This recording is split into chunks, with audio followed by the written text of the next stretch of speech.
Dime con quién andas y te diré quién eres. Every Mexican mom says this to her children at some point in their lives, typically during the teenage years.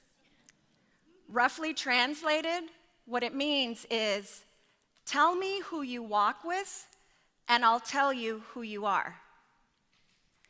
Usually, when your Mexican mom says this to you, it's a warning. Because she's not feeling your friends right about now. But it can also be used as a positive reinforcement and a reminder that you can tell a lot about a person by the company she keeps. At Achieve Atlanta, we are honored to be in the great company and walk with amazing organizations and people who all share a common vision: that Atlanta be a city where race and income no longer predict post-secondary success or upward mobility. To achieve this big vision, Achieve Atlanta does three things.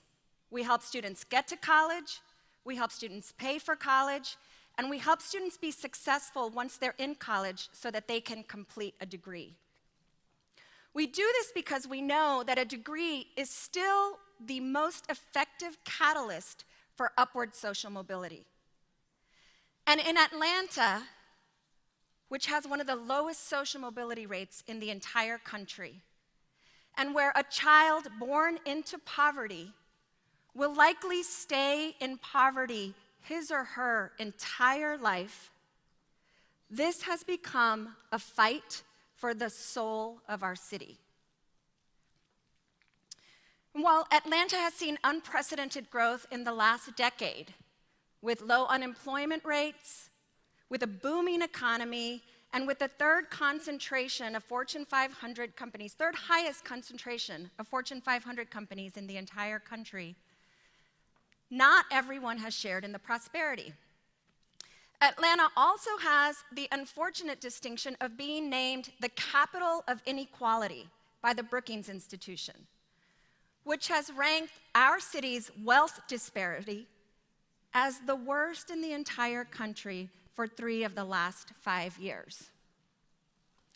And relatedly, only 14% of Atlanta public school students, up until recently, were projected to earn a post-secondary degree.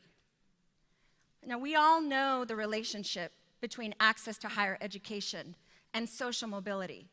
And so it's no surprise that we find ourselves where we are. For those of you familiar with Atlanta, you may have heard our city's informal motto, the city too busy to hate. But one of our city's great luminaries, Dr. Martin Luther King Jr., reminded us that the opposite of love is not hate, it's indifference. And so at Achieve Atlanta, we are taking action to make things better. We wholeheartedly believe that to solve the complex problem of the degree attainment gap requires strategic, intentional, cross-sector collaboration. We are proud to work with Atlanta Public Schools and all of the high schools in the district, with 10 colleges and universities, with several nonprofits, and with over 8,000 students and their families to dramatically increase the number of students who earn a post-secondary degree. This requires that we ground our work in a set of key elements. First, we strive to get all of our participants aligned around a common vision and also agree to a collective set of goals that they hold themselves individually and each other accountably to meet. Second, we work really hard to make sure that all of our network's participants feel safe. Safe enough to be vulnerable and to set aside personal and organizational agendas to really talk about the challenges we are facing and think about ways to solve these challenges. We've talked about this today. We know that when people trust each other, they're more willing to share knowledge, seek feedback, and experiment to find solutions.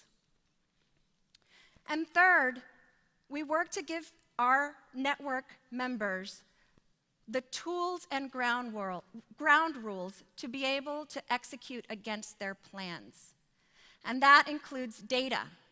We use data to set our targets and monitor our progress, to diagnose issues early, and then adjust accordingly so that all of the members of our team can learn what's working and what's not working along the way. Now, the great news is that using this method, we've seen some really good progress in just 3 short years. More students are going to college and staying in college with less debt. And we are really excited about the promise of networks to drive social change. And with support from the Gates Foundation, we have now embarked on strengthening the relationship between the high schools in the district. And this is leading to better college advising practices.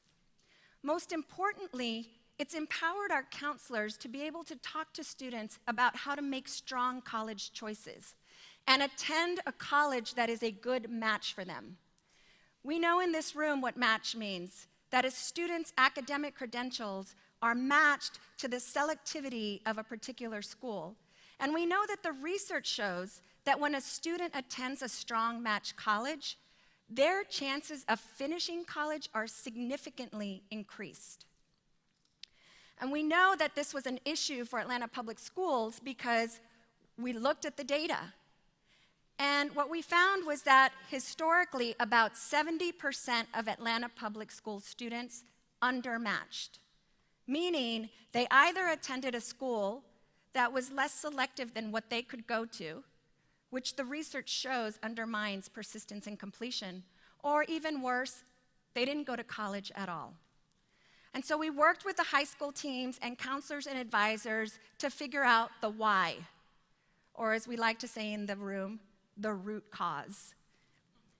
And with our counselors and advisors, have designed initiatives that we are now implementing to help students make stronger college choices. And in the process of doing this work, we've learned some important lessons.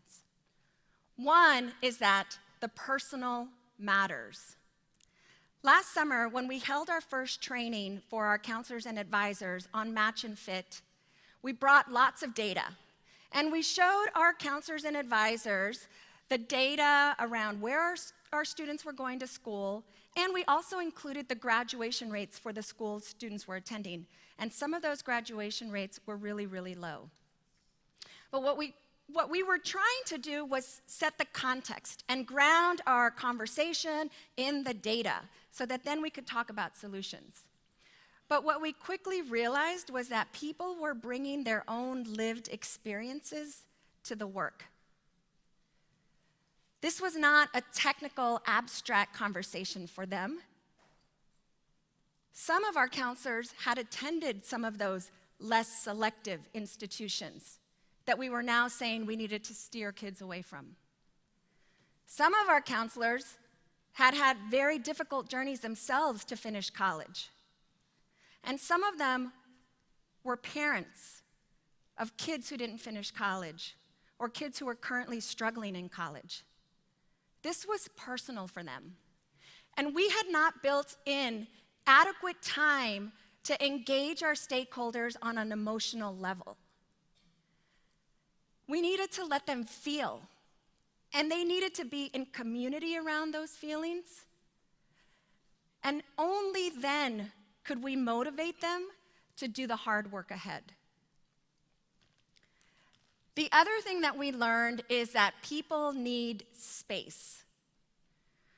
Real learning happens when you give people the room to experiment, to design, and apply solution as needs unfold. There's a saying that says, "Tell me and I forget. Teach me and I remember. Involve me, and I learn. Now, this came to bear for us when we were holding focus groups with our counselors to find out how we could get students to apply to more selective institutions. And what we heard shocked us. Our counselors said to us, our kids do not want to apply to reach schools because they don't want to make themselves vulnerable to rejection. Even if they have a chance, they gravitate towards security. They need a sure thing. And kids who have faced trauma and countless setbacks in their lives, risk is a privilege that they cannot afford to take. And so what we realized was that our counselors knew their students the best, duh, and we needed to step back and let them design approaches and messages that they felt comfortable delivering and that our students would hear and be motivated to take risks. And in the true spirit of walking the walk, they are involving students in the design of those solutions. Why is this work important to me? I've spent my life working for social justice, mostly in the pursuit of educational equity. And this work is personal for me. I have seen firsthand the transformative power of education in my life and in the life of my family. I grew up in El Valle del Rio Grande, the Rio Grande Valley of Texas, 20 minutes from the Mexican border, which is today one of the sites of the gravest human rights violations of our lifetime.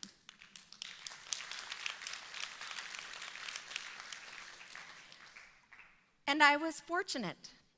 I did well in school. And I was able to earn a couple of degrees along the way, and that set me on a life path that I could never have imagined for myself. And not too long ago, someone said to me, Tina, you're the epitome of the American dream. And I had a really negative, visceral reaction to this statement. Because I knew that what he was saying and his vision of the American dream was that my success was a function of my talent and my hard work and my merit. But I have a different vision of the American dream. My vision of the American dream is one where we live in community and where we lift each other up and honor each other's humanity, and together ensure that every single child has access to opportunity and a good life. Now, raise your hand if you've ever helped to raise a child. So all of you in this room know that it really does take a village, sometimes just to get out of the house in the morning. And this is a picture of my son, who just graduated college, and who just graduated high school, not yet. and in 6 weeks is going to be heading off to college. Thank you. A proud product of Atlanta Public Schools. And parenting him through the college application process has crystallized for me what a vast network of support a young person needs to get to this milestone. Countless people have been involved in getting him to where he's going. Teachers, coaches, his friends, his girlfriend, his parents, abuelos, abuelas, tíos, tías. This kid did not make it on his own, and no kid does. And he is a product of all the people around him, and really, every child is. The students that we serve at Achieve Atlanta also need that vast network of support. They are extraordinary, full of potential and bold aspirations for their lives, and they are on their way to do great things. So, tell me, Tell me who you walk with, and I'll tell you who you are. Now let's pick up a few more travelers along the way. Thank you.